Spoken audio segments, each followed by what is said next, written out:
दोस्तों बिहार चुनाव के परिणाम आने के बाद हर कोई हैरान था और इस बात को लेकर के चिंतन मंथन करने में लोग जुटे हुए थे कि भैया जहां पर महागठबंधन की सरकार बननी चाहिए थी वहां पर आखिर एनडीए की सरकार कैसे बन गई।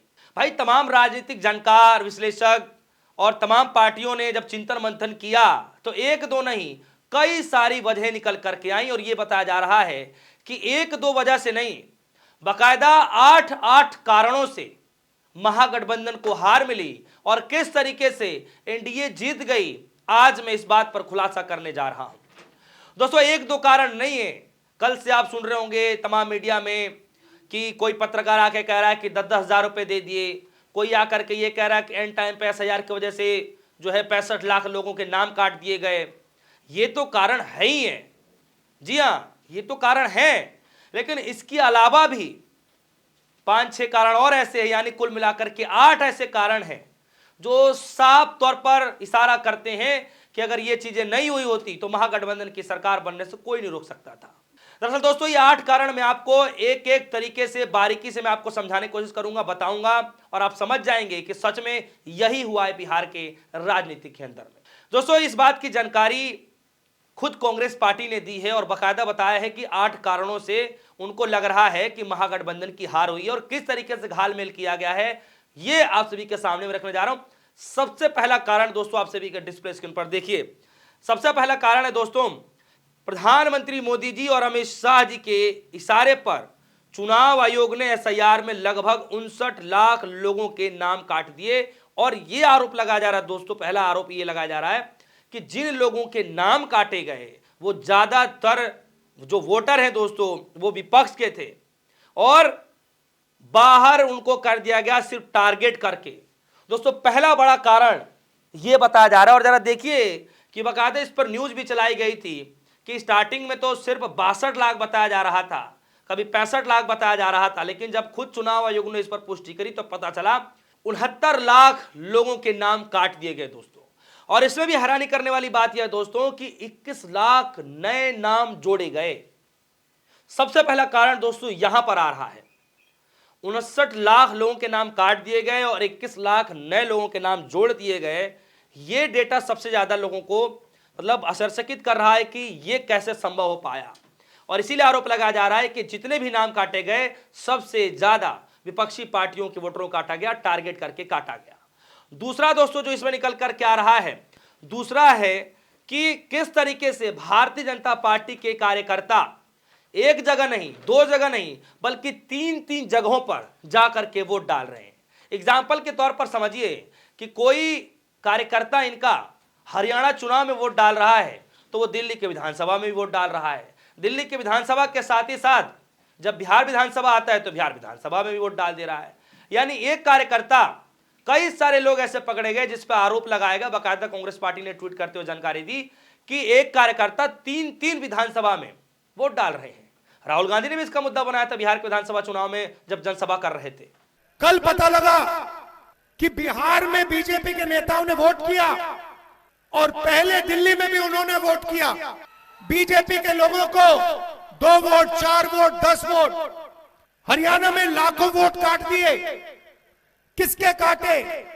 उन लोगों के जो कांग्रेस पार्टी को वोट देते हैं। और देखिए जब बात होती है तो तथ्यों के हिसाब से बात समझ में आए। और जरा देखिए मैं आपको पहले भी दिखा चुका हूं, यह है अजीत झा और इसमें लिखा गया है कि पहले उन्होंने दिल्ली में दिया, फिर उसके बाद बता रहे हैं कि हरियाणा में दिया, फिर उसके बाद जो है बिहार की विधानसभा में दिया। इस तरीके से इनके ऊपर आरोप लगाए जा रहे हैं और बाकायदा दोस्तों इन्होंने फोटो डाल करके ये जानकारी खुद ही दी है। अब जरा दूसरी तस्वीर देखिए, उत्तराखंड में एक व्यक्ति वोट डालता है और उसके बाद सीधे बिहार में चले जाते हैं और इनका नाम है प्रभात कुमार और ये बीजेपी के सोशल मीडिया इंचार्ज हैं उत्तराखंड के, देख लीजिए। और उसके बाद तीसरा जब आता है दोस्तों तो ये पाए जाते हैं रंजन ठाकुर हैं जो कि बिहार में भी वोट डालते हैं और दिल्ली में भी वोट डालते हैं।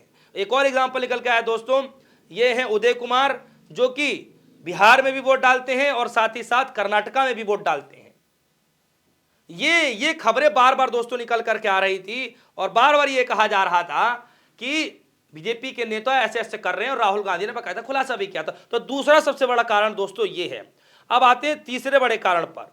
तीसरा बड़ा कारण पर यह है दोस्तों कि भारतीय जनता पार्टी द्वारा यह आरोप लगाया जा रहा था, कांग्रेस पार्टी द्वारा, कि बीजेपी द्वारा स्पेशल ट्रेनें चलवाई गई, जिसमें से अन्य राज्यों से यानी हरियाणा से 4 स्पेशल ट्रेनें चलाई गई, जिसमें 6000 लोगों को भेजा जाता है। यानी हरियाणा से होते हुए, पटना होते हुए, समस्तीपुर, कभी कहीं कभी कहीं, यानी बिहार के चुनाव में भेजा जाता है। और बाकायदा इस पर प्रेस कॉन्फ्रेंस करते हुए कपिल सिब्बल साहब ने भी खुलासा किया था दोस्तों, और वो वीडियो भी वायरल हुई थी कि बाकायदा कई सारे मीडिया कर्मी वहां पहुंचते हैं और गले में पटका डाले हुए भारतीय जनता पार्टी के, और वो सब कबूलते हैं कि हाँ बीजेपी ने टिकट कराया है, इस तरीके से कराया, हम जा रहे हैं वोट डालने के लिए। बाकायदा खुशी वाला माहौल होता है, आपने भी देखा होगा। तो तीसरा ये कारण रहा दोस्तों। अब आते हैं दोस्तों चौथे कारण पर, कि चौथा सबसे बड़ा कारण क्या रहा।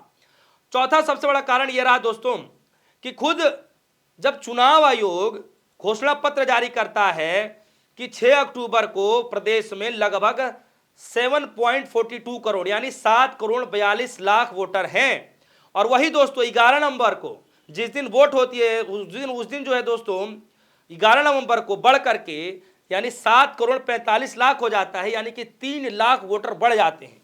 और ये 3 लाख वोटर दोस्तों आप समझ सकते हैं कि ऐसे विधानसभा चुनाव में जहां पर 125 वोट से, जहां पर 2000 वोट से, जहां पर 300 वोटों से, जहां पर प्रत्याशी जीत हासिल कर रहे हो, तो सोचिए वहां पर 3 लाख वोटर क्या मायने रखता होगा, समझिए। या यूं कहें कि पूरा चुनाव पलट के रख सकते हैं दोस्तों, जहां पर 3000, 2000, 200, 300, 128, 128 इस तरीके से मार्जिन से प्रत्याशी चुनाव जीत रहे हैं।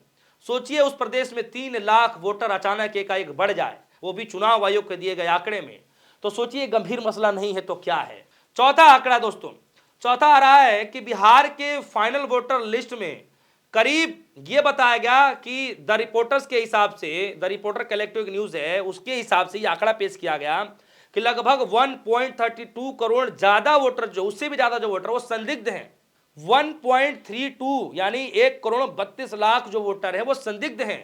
बाकायदा द रिपोर्टर कलेक्टिव ने इस पर छापा, स्टोरी बनाई, और उसके बाद इसमें यह भी बताया गया कि 39 विधानसभा में संदिग्ध वोटों की जो संख्या है, मात्र 39 विधानसभा में जो संदिग्ध वोटों की संख्या है वो है 3,76,000, यानी कि 3.76 लाख वोट जो हैं वो मात्र 39 विधानसभा में संदिग्ध पाए जाते हैं, और जिसमें से 1,88,000 नाम जो है वो 2 बार दर्ज हैं।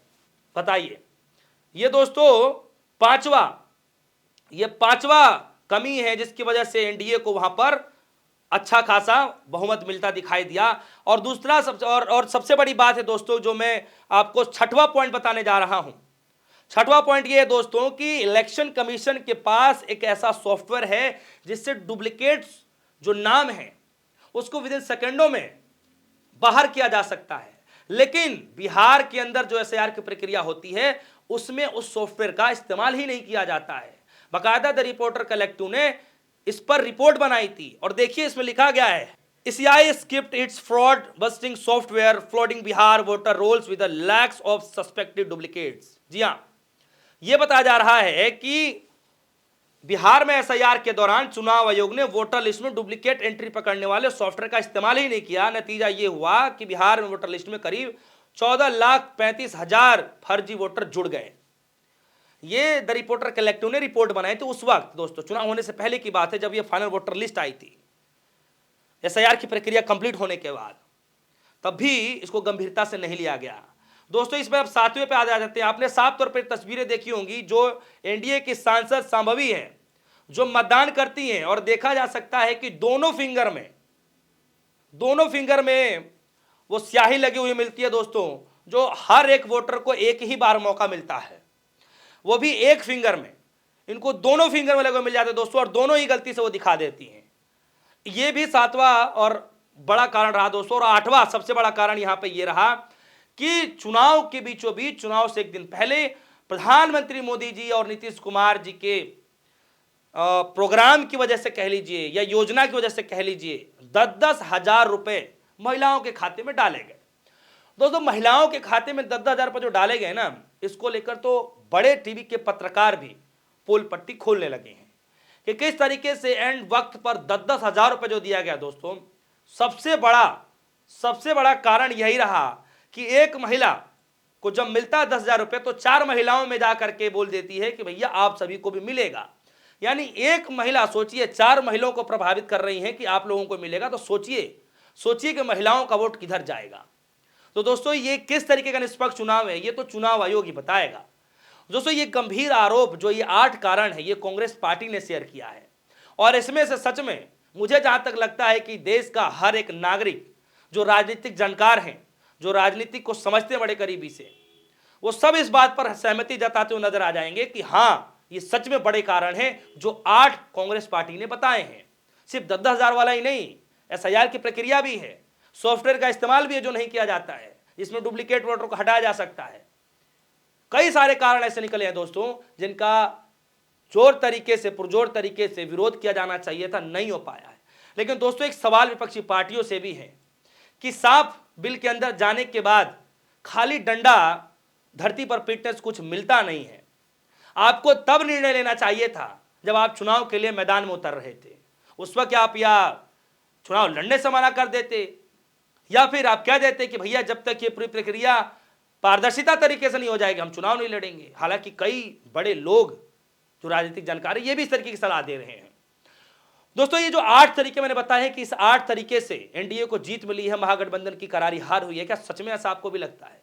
अगर आपको ऐसा लगता है तो वीडियो कमेंट सेक्शन में जाइएगा, अपनी राय जरूर रखिएगा। फिलहाल के लिए दीजिए इजाजत, देखते रहिए न्यूज़। धन्यवाद।